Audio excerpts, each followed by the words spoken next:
Hey everybody, so I thought I'd read a little bit from the Essence of Buddha.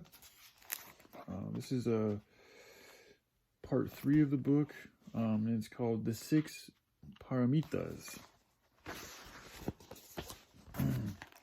Attaining the Innermost Wisdom. If I were to choose an idea that best characterizes Shakyamuni Buddha's teachings, it would be the idea that wisdom exists deep within the mind and wells up like a spring, in contrast to forms of worship that emphasize prayer. Shakyamuni's original teachings were based on the belief in inner power.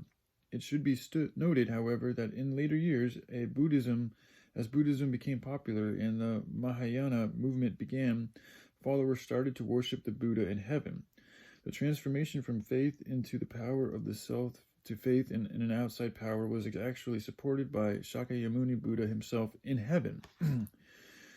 The belief in the power of the self is based on the idea that each and every person has a source of wisdom within that is connected to the will of the universe and to the primordial Buddha, primordial God. Shakyamuni's original teaching was a way for an individual to become awakened or to evolve into a Buddha through self-discipline, so at the outset, it did not include a belief in a great outside power.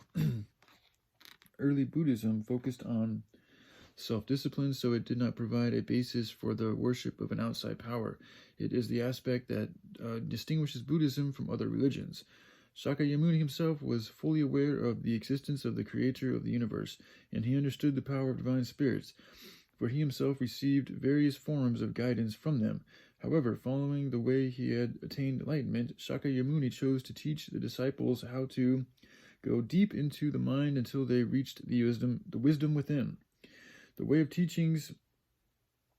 reaching deep into the mind to find the innermost wisdom and allow it to well up is fundamental to Buddhism. Buddhism and Christianity were taught from two quite different perspectives. Compared with the Christian idea that human beings are born sinful, although this may not have been part of the original teachings of Jesus, Buddhism provides a more advanced way of guiding people to improve themselves. In Christianity, there is no established methodology by which a human being can become closer to God. The existence of God the Father, Christ the Son, and the Holy Spirit is clearly stated and represented by the theology of the Holy Trinity of the Father, the Son, and the Holy Spirit. However, there is a potential risk of misleading people into believing that they are just like a flock of sheep, eagerly waiting to be saved. This is a sad picture of humanity.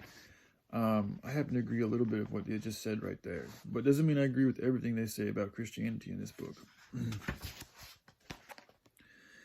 In contrast, the human being that Buddhism describes is much stronger. Buddhism teaches that each and every person has divine nature within. Shakyamuni saw the goodness and the great potential to the essential nature of human beings, and taught that humans are not simply transient physical beings. Although Buddhism teaches ideas that can be interpreted negatively, such as karma, it also teaches the positive concept of infinite wisdom that exists within the human mind.